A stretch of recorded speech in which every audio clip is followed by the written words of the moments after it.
Watching everything.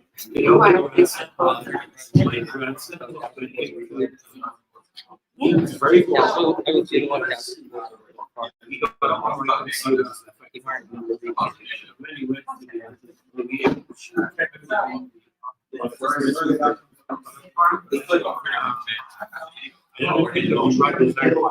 It seems like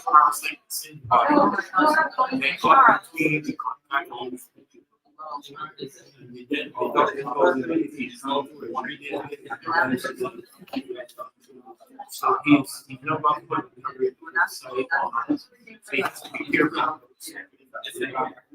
about to make sure you clean your contact lens cases regularly, use fresh liquid, and in terms of contact lens itself, make sure you change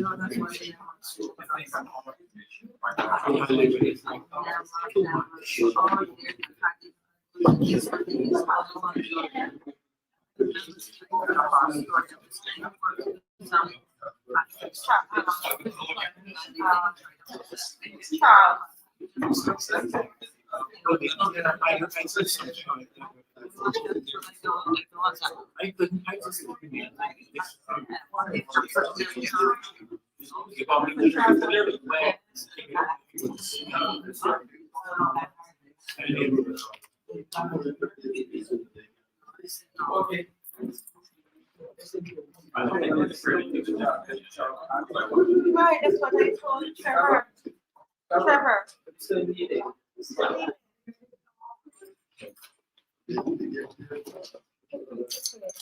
This is you guys.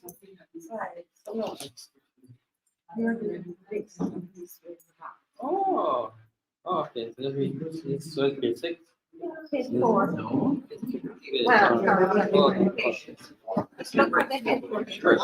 on.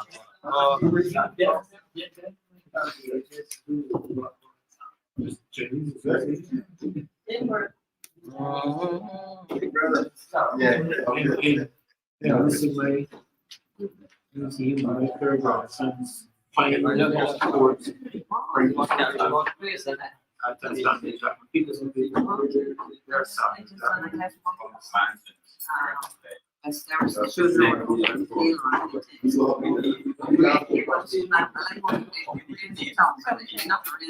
Well, he has a printed version. This is his last ever sports.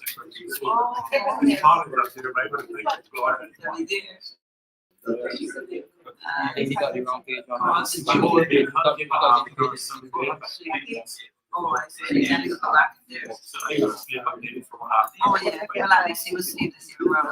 You know what?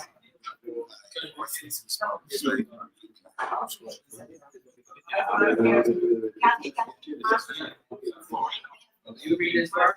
You read his part?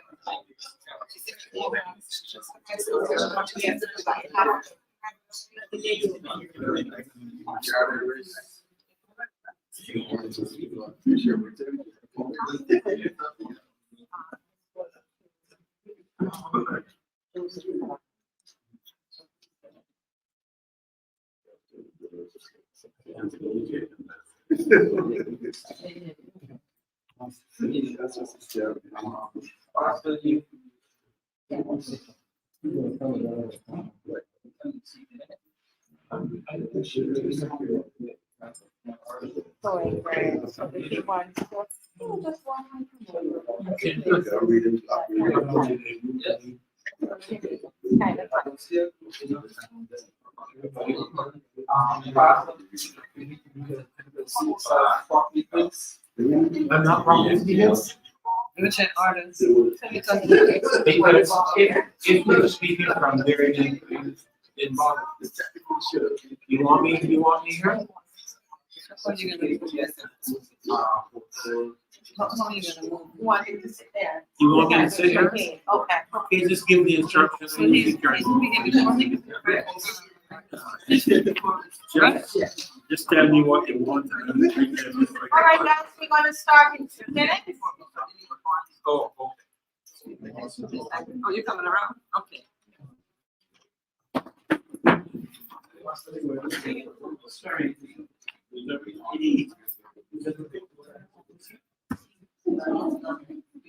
We started on the last, we started on the last, towards the international courses.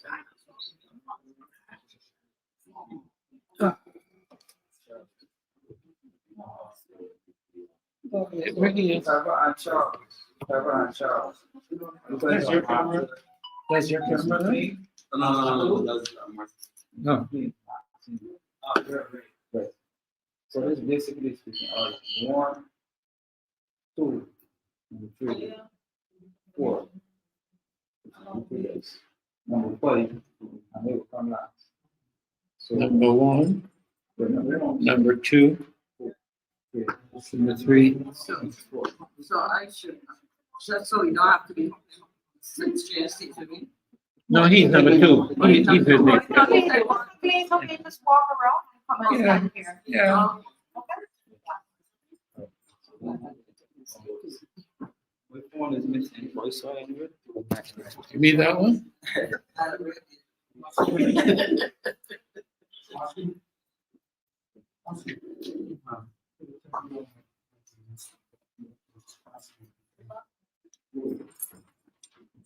Who do you represent? No, the lady by Next doorway. time.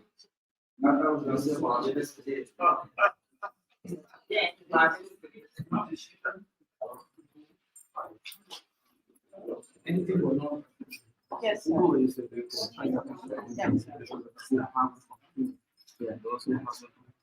My favorite station. I used to do broadcast.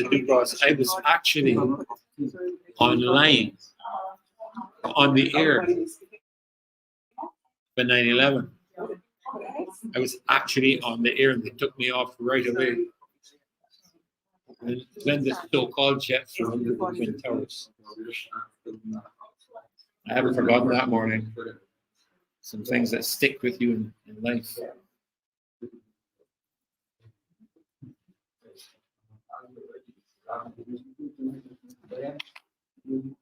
So really press that we only got one representative. Where's your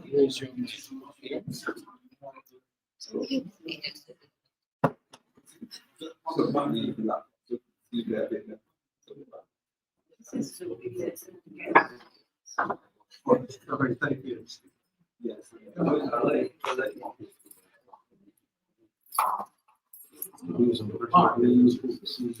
Okay, so we're just waiting on the nation.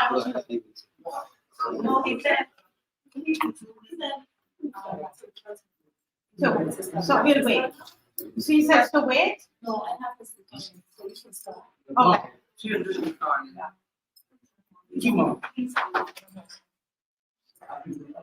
Um, A pleasant good morning to everyone. I am Marcia Weeks and I'm the host of the Marcia Weeks Show. And we are gathered here today at this press conference that has been called by the citizens of Barbados to ask the government pertinent questions about the TRIDENT ID and Barbados Identity Management Bill.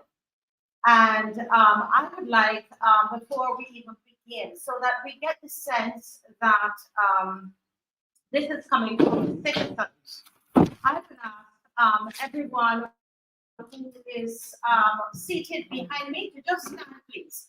Everybody who's seated behind me, because this is being done as you know, people who are these are citizens who are concerned about what is happening in our country. Thank you so very much, and thank you for coming this morning. Thank you so much. Want to welcome Starcom and the nation who are here, and we're waiting on the other media houses to be present. But we're going to go right ahead. I want to welcome those who are watching, those citizens who are watching via Zoom, Thank you for joining, and those who are watching via YouTube and Facebook. Thank you so very much. The questions you will hear today are compiled and contributed by several members of the citizenry of Barbados. These are questions relating to the security, privacy, and management of the personal data of our citizens. Now, Barbados has been a victim to a barrage of cyber attacks on critical institutions. Cyber attacks have been launched on the QEH, commercial banks and credit unions, retail operators, and individuals. In the last 3 years alone, government agencies themselves have been victim to several data breaches, 3 to which are as follows. 1, the Barbados electoral list.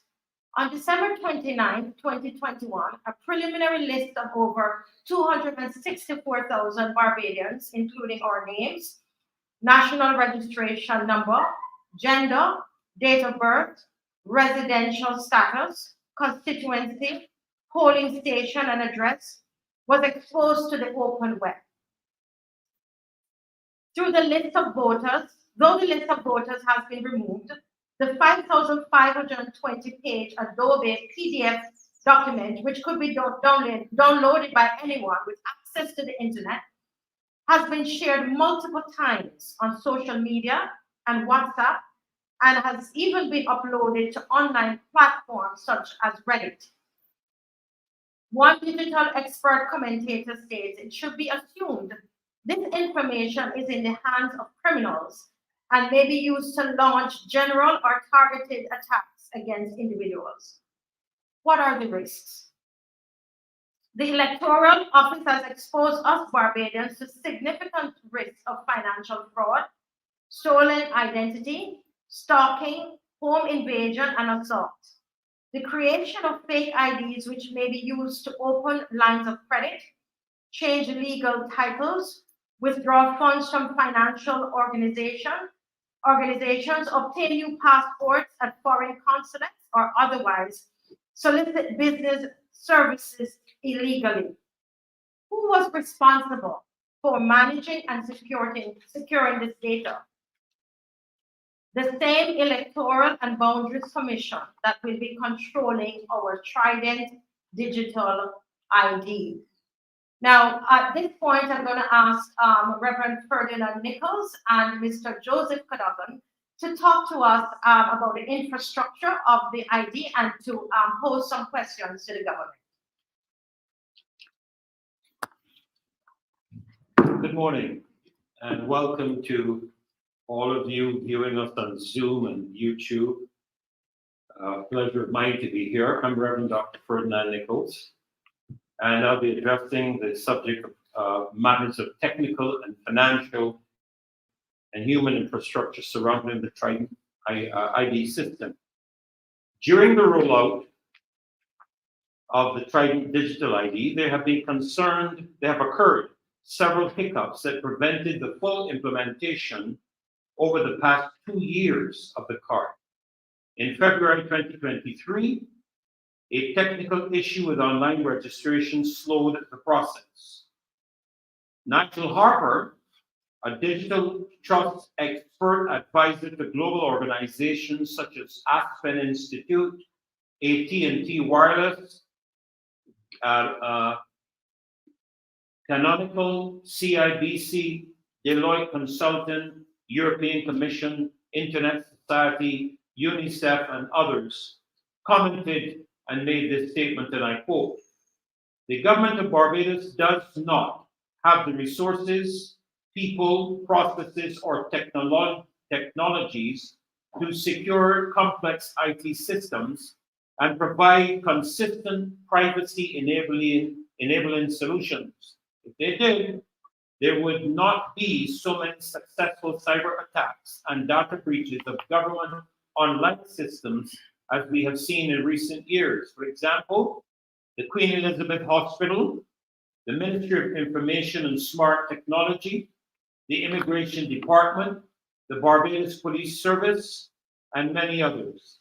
Until government invests significantly In building their capacity in the areas mentioned, their IT systems and personal data of Barbadians will be at risk. I now call on my colleague to address some of the questions that we as citizens have raised.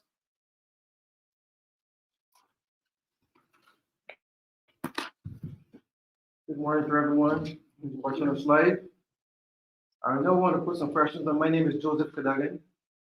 I'm also an environmental scientist. I'm also a certified cybersecurity expert. I want to put some questions to you as related to the financial institution infrastructure of this digital ID. Within the context of clearly ill-equipped government infrastructure that has attempted to and repeatedly delay the full rollout of the digital ID in the past 2 years, what measures have been implemented that ensure our data is not breached now or in the long term? Are these experts and skilled government personnel trained to deploy and support the digital ID system now and in the long term? What alternatives and contingency methods of identification are in place to counter unintended consequences that can lead to the exclusion of persons from access of the critical services? Now, since I'm the one who's not will be taking the digital ID, the question I have to propose is to the government: what mechanism will be put in place to address grievances and complaints from citizens who may encounter difficulty or discrimination who haven't obtained the digital ID card? And how will the government ensure transparency and accountability in the resolution of such issues?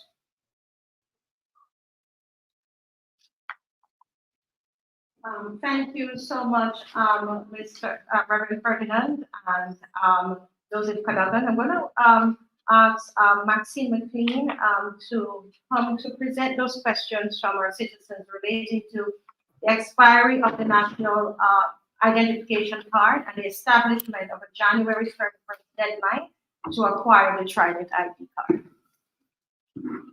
Thank you very much. Having heard the several concerns about the current infrastructure as it relates to digital information management, etc., and given the information that as of January 31st, that's the deadline by which Barbadians have been told they have to acquire the TRIDENT ID, clearly there are a number of concerning matters, a number of questions have been posed by Barbadians. There still is significant confusion, and therefore several citizens have raised a number of issues, and these have been summarized as follows.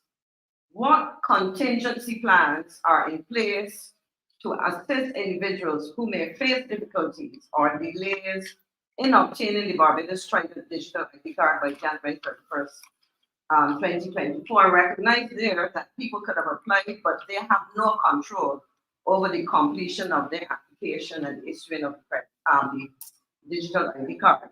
Secondly, how does government justify the requirement for citizens to obtain the digital ID in order to access essential services, certain critical services, such as welfare benefits, medical treatment, unemployment benefits, particularly those who have challenges. And of course, we heard very early about our elderly persons being asked to have the ID PIN in order to be able to access public transportation, which they do now free of cost and with little difficulty. Another question that has to be posed is, will there be provisions for alternative forms of identification or verification for individuals who are unable to obtain that TRIDENT digital card due to any kind of extenuating circumstances, such as the lack of documentation or technical limitations, etc.? And if so, what criteria will be used to assess eligibility for such alternatives? So let me just run through quickly a set of summary questions there. One, What exactly is the ID card intended to do? Why are card holders required to pin the card? Is it required or is it optional? And I repeat that one. Is it required or is it optional? Because we have had many contradictory comments, and these are comments from officials, including the Prime Minister of Barbados and the ministers who have been previously responsible for the digital ID card. What are the implications for card holders who pin the card? And that is critical, particularly recognizing the weaknesses that you heard articulated earlier. Then, for persons like myself, what are the implications of persons who do not pin the card? Where can we go at this point in time to get accurate, up-to-date information on the TRIDENT card? And a question that is also posed there is where used for identification purposes. Can citizens use other forms of identification? Previously, or currently, I would say, we can easily use driver's licenses, passports, as two examples of alternate IDs. And finally, we want to ask, because this concerns many parents and guardians of children under 18 years old, can the government clarify what is required in relation to the issuing of identification cards for children under 18 years old? And I think until these questions are answered, there continues to be significant ambiguity and confusion. Thank you so much, Ms. McLean. I'm going to ask Mr. Trevor Allen and Charles Atkins to come to pose some questions to the government as to just some other questions related to the risks of this ID.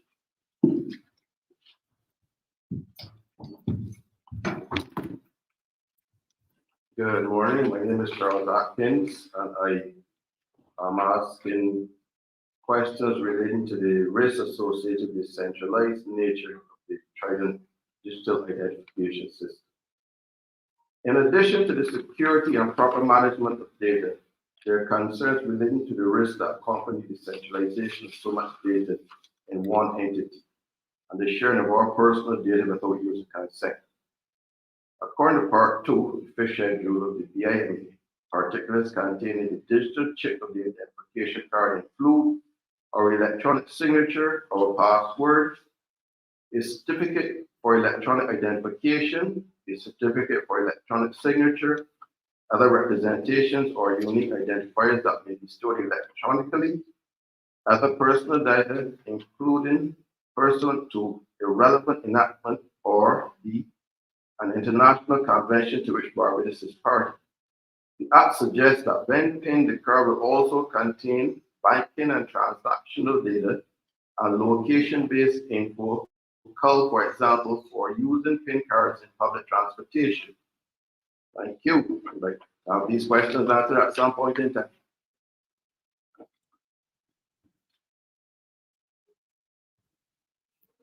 Yes, good morning, Barbados. My name is Trevor City, Managing Director on Legal Wings and background IT consultant. And the questions are for government. What provisions are in place to address concerns regarding potential misuse or abuse of personal data collected through the Barbados Credit Digital Card System?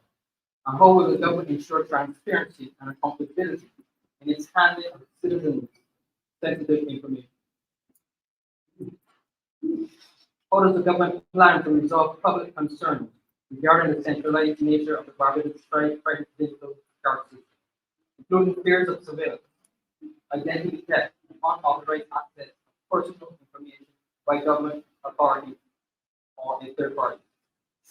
Part 3, fifth schedule, 15B states, other personal data required pursuant to a relevant enactment or B, an international convention to which Barbados is a party. What international convention is the Act referring to? Why would a law be written subject to unknown events and conditions?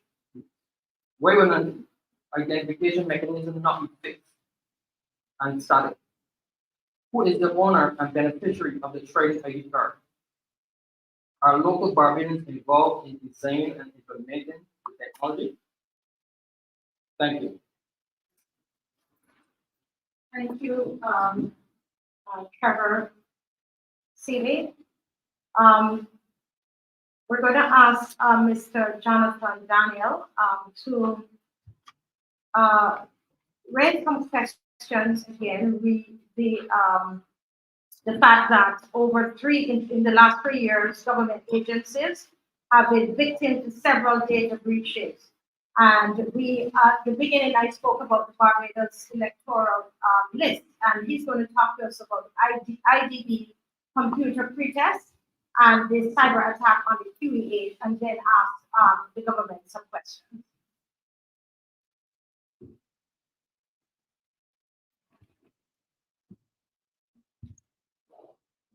Good morning. My name is Jonathan Daniel. I'm going to speak about the IDB computer pretest.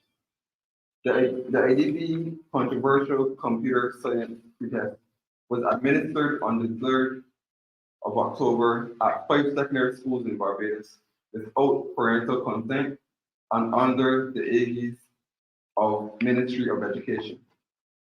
It included distasteful and invasive questions that quizzed students on their sexuality, gender identity, substance use and abuse, as well as personal information about their periods. What we would like to know is who was responsible for managing and securing this data. The same government that will be controlling our TRIDENT ID. The next topic is the cyber attack on the QEH in December 2022. There was the cybersecurity breach at the Queen Elizabeth Hospital, which resulted in the suspension of critical medical facilities and services such as dispensing of medication for new prescriptions at our outpatient clinic and accident and emergency department. Who was responsible for managing and securing this data? The same government that will be controlling our TRIDENT ID.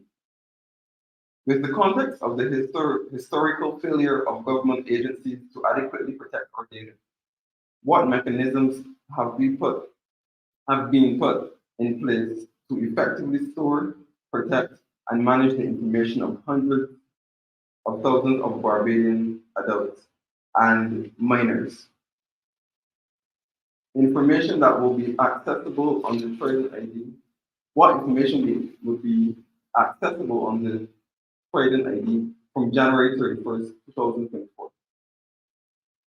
In light of the engagement of private companies to supply, build, manage the digital ID system, what specific and clear measures have been implemented to counter potential risks of misuse or abuse by corporations and to protect the personal data of hundreds of thousands of Barbadians from being used to increase corporate profit? Thank you. Thank you, Jonathan. We're now going to engage some questions related to human rights, discrimination, and legality of the TRIDENT ID card system.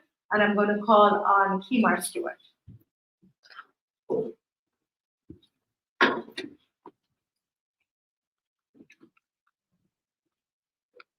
Good morning to all. I want to say how happy I am to be here this morning at this press conference to issue a few words on behalf of the people of Barbados as it relates to the digital ID system, which has a deadline of January 31st, 2024. Now, I want to start by taking a quote from the newly minted Minister of Science, Innovation and Technology, Ms. Marcia, on the floor of Parliament just this Tuesday. And the quote from the article featured in Barbados today, it says that the new Minister of Industry, Innovation and Science and Technology, Marcia, has urged Barbadians to put aside cynicism and be more confident in technological advances to benefit the nation in 2024, including digitized identification. but she acknowledged that the task of winning public support for the tech solutions may be an uphill battle. And to quote her, she said, they realized that it will not be a simple question of just bringing effective technology. It has to be a conversation, not a fight, nor a quarrel. A decades-old laminated identification card system is now in its last week of validity to be replaced by a new ID card, which bears personal data or information. And the move has generated significant debate on privacy and security of government health information. She said that we need a unique identifier. Each one of us should always be a digital number, and it is one of the most important opportunities that her ministry needs to deliver for the people of Barbados. And she said that the idea is that once you present yourself to government as a client one time, that is the only time that you would have to make that presentation to the state. And again, she referenced what you call a unique identifier. Now, again, it will touch on the 31st of January, the deadline. The TRIDENT ID will only be accepted as identification, and the ID will become mandatory in practice, even though not in law. So you have heard the Attorney General say that it's not mandatory because it cannot be legally mandatory.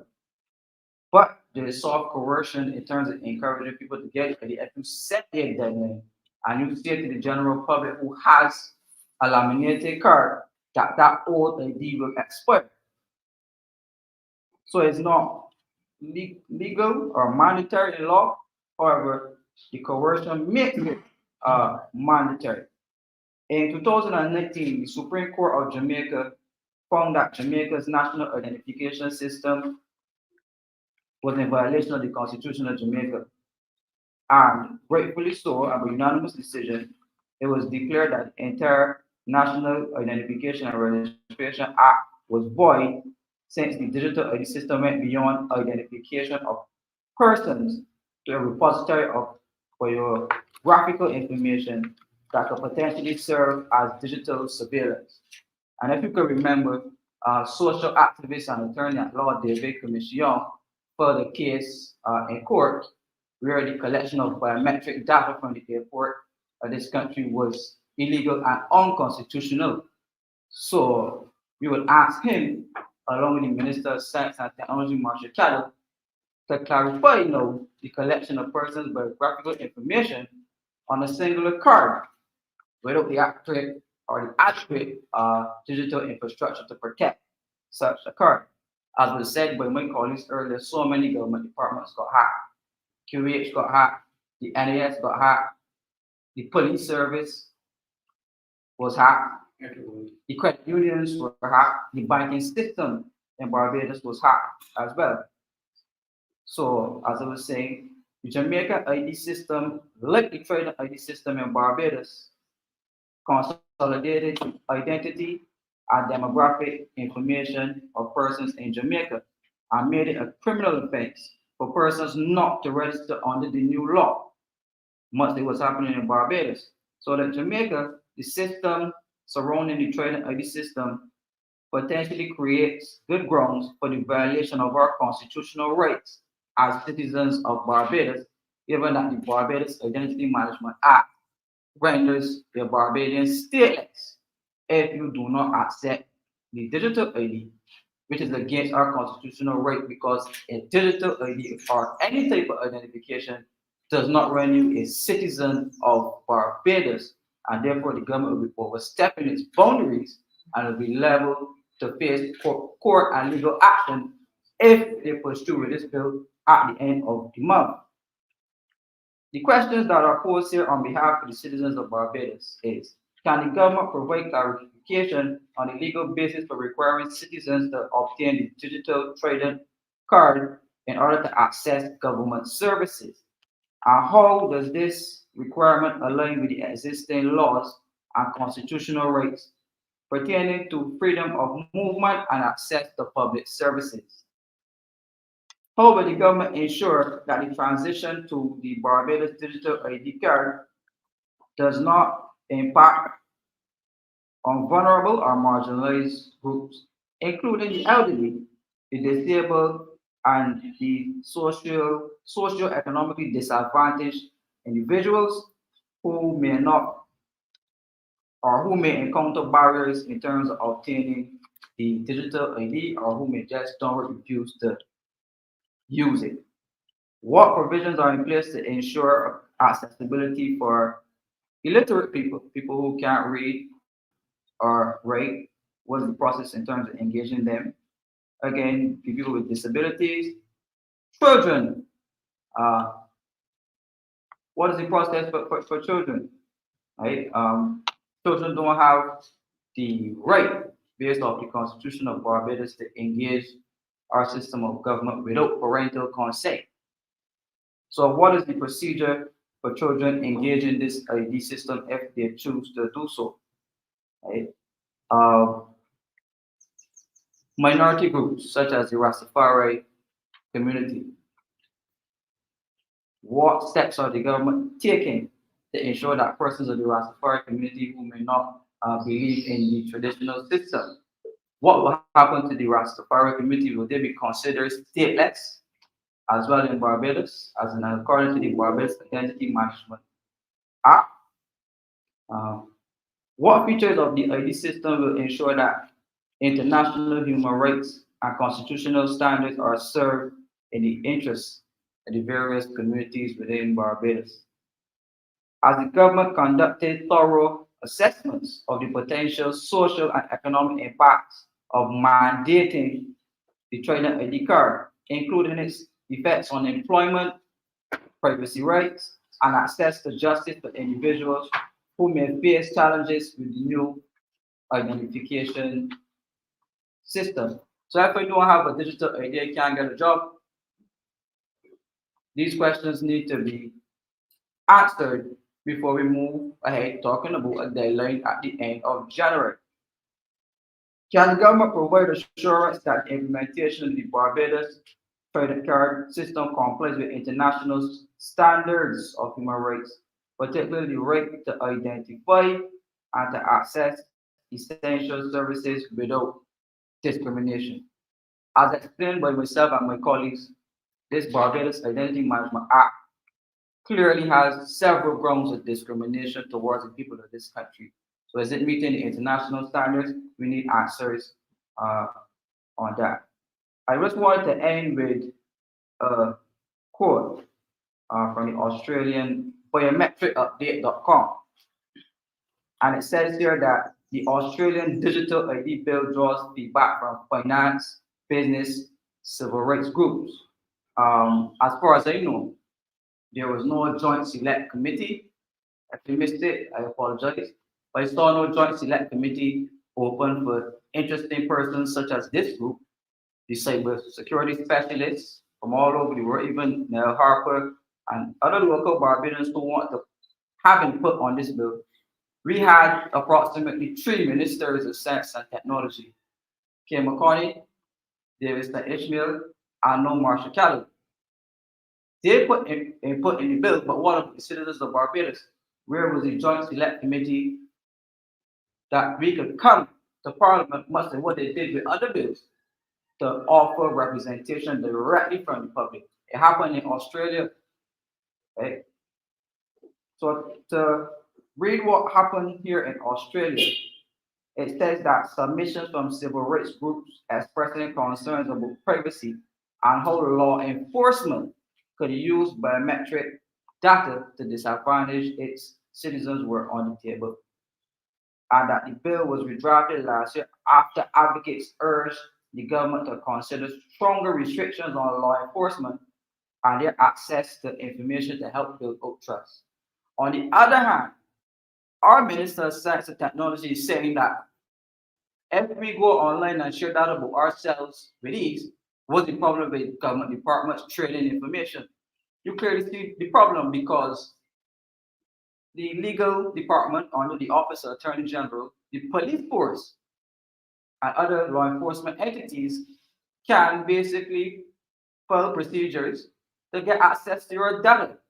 And it'll be right there online and it creates these bottlenecks, these legal and constitutional bottlenecks. So I would therefore urge the government to take an example from what is happening in Australia, because Australia has the same digital ID bill on the table right now, and they're saying that they endorse the codification of a digital ID system, but the point of high-profile data breaches continue to be a problem.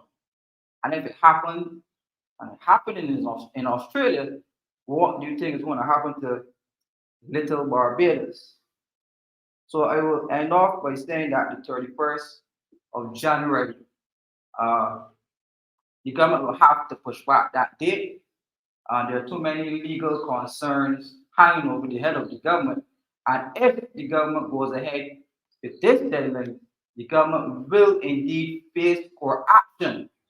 And the citizens of Barbados are ready to take the government to court if this bill goes ahead in its current structure. Thank you very much.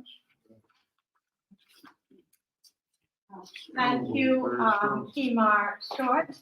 As we said earlier, that the questions and the comments that you heard today, they were compiled and contributed by several members of the citizenry of Barbados. If we, as Kimar is saying, in Australia, a place like Australia, there was debate on these kinds of issues. We do not have an official opposition in government. And so a forum like this is very, very important, where we have the citizens contributing and sharing, let's have public debate about it. And that's what is happening today. So at this point, I would open the floor for any questions from the media. My question I just want to answer because I understand that Bernice had a number of questions in relation to the ID, or trying the ID card that were answered. So I just wanted to get either Mrs. Short or something, but Mrs. Short would just mention it. What exactly y'all wanted? Was it to review just the deadline, or get it pushed out, or is it because I all just wanted to, just cancel or continue? But you got your question answered. Okay, wonderful, wonderful. Yes, sir. You have a group of people here gathered. Are there more perhaps who names that use either gathered or will sign on to this particular petition? And if so, how many? Well, it's at the moment, it's not a petition. It is, we've just been asking citizens their views on it. And there are people who are logged on. I think 124 persons logged on, watching online. And then we have those that are on Zoom as well. I don't know the numbers on Zoom at the moment, but it is coming from the citizens of Barbados. And you mentioned that the January 31st date you view as too soon. Do you have a reasonable start time if this is implemented? Let me respond. I would respond to that. I don't think that it would be, if it's not for us to set a new deadline, the important thing to recognize is that as of today is what, the 27th? 26th. In 5 days, January comes to an end. And you are indicating to citizens that the use of our whole ID card comes to an end. But this is taking place against a whole set of confusion. I would use the word confusion because the confusion has been occasioned by the various comments that we have heard from government officials. You were reminded just now that we've had 3 ministers in recent succession. In addition to that, there is no way that you or I can go and find up-to-date, accurate information as of now. Therefore, we are saying, based on the several concerns, and you asked about numbers, if you are aware on, Sunday, Monday, Wednesday, Friday, there's the Marcia week show, and on any night you have over 400, 500 persons expressing their concerns. So the point is there is a significant number of persons who, and this is just one mechanism, who up to this point in time do not know exactly what are the implications of the card. So I think that it is important that an initiative as important as this, something as, I would say, intrusive in terms of what it can have for the citizen, individual citizen, needs to be properly explained. And this comes against the background, my final comment, against a background of continuous attacks, which suggests that the security systems, which form part of any infrastructural arrangement of digital management of digital information at the level of government and in the private sector, is less than we would want it to be. So now you are putting this card within that context.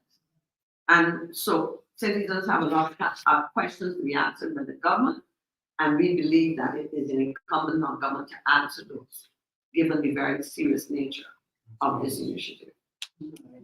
I think too, against the background of the World Economic Forum, this is a serious matter. This is not something to be taken lightly just by the government of Barbados.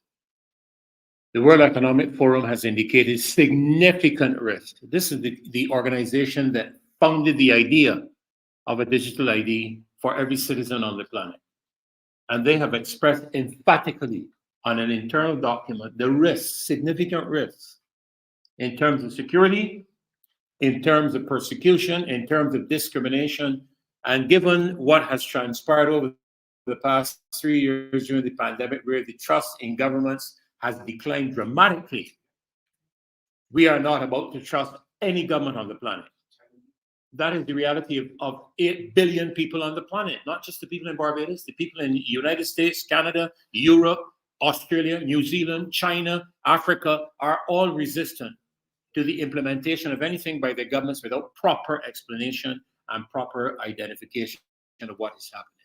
And so we must be clear on the fact that the concerns we are raising have been actually sounded by the World Economic Forum. All right, so let's put it in that context as well. Marcia, can I just share one comment? Yes, and then if they have. Yes, and he's mentioned the World, World Economic Forum. But I want to speak to United Nations Oh, yes.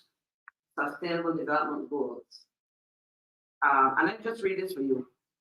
And it relates to, it says the goal of target 16.9 of the Sustainable Development Goals and Agenda 2030 is to provide legal identity and birth registration for all, underscoring the importance of comprehensive civil registration.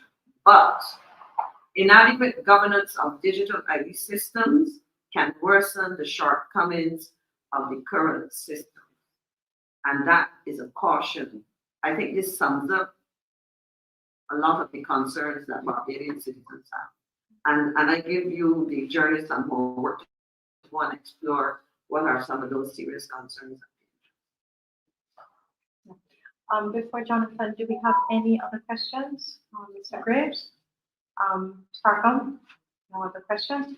Jonathan, you have a comment. Can you come here just so that those who are online will be able to hear and to see it? Thank you.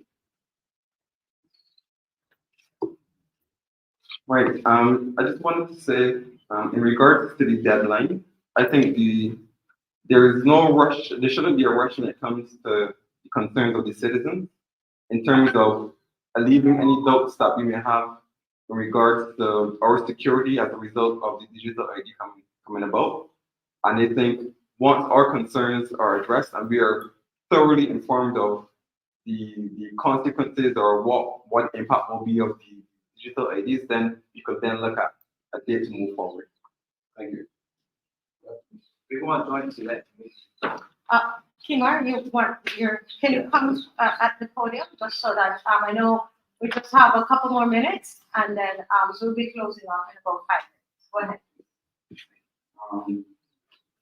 My firm answer is that the deadline this can't work, and you would ask not for another date, but a joint select committee of parliament and an invitation expressed to various interest groups to get feedback into the legislation before the legislation is passed. So that is our simple and fair request to both the Ministry of Science and Technology and to the government at large. Because as we've said here before, if the government goes ahead with the January 31st date, with the legislation on its current structure, we're very well prepared to take legal and court action. If need be, come January 31st, and the government does not go back the deadline, I offer the public of Barbados a joint select committee of parliament and take our concerns in a very serious way. Thank you.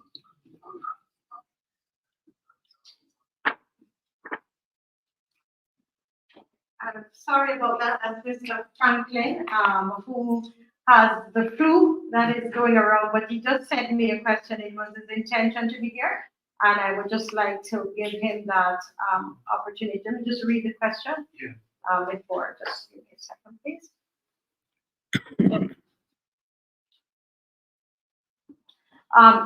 The question Mr. Franklin has is, he said, could the government point out which law empowers them to declare that the current ID card is expired? Could the government point out which law empowers them to declare that the current ID card is expired?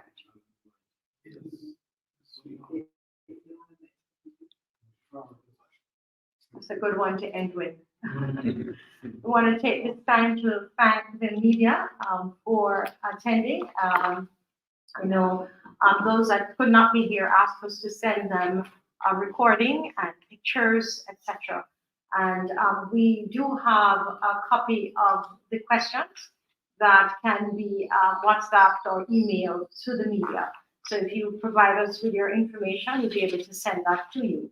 And we are going to be open for any other questions or clarification that you may have. Thank you so much for being here this morning. Thanks to those who are watching on WhatsApp from different countries. I know your concern is what's going to happen. You're watching Barbados and figuring what's going to happen in your country. And we're setting the path. We're setting the path for you. And those of you who are watching on YouTube and Facebook, thank you for joining. And we hope we were able to capture everything that you are asking this morning. Thank you. God bless you all. Thank you.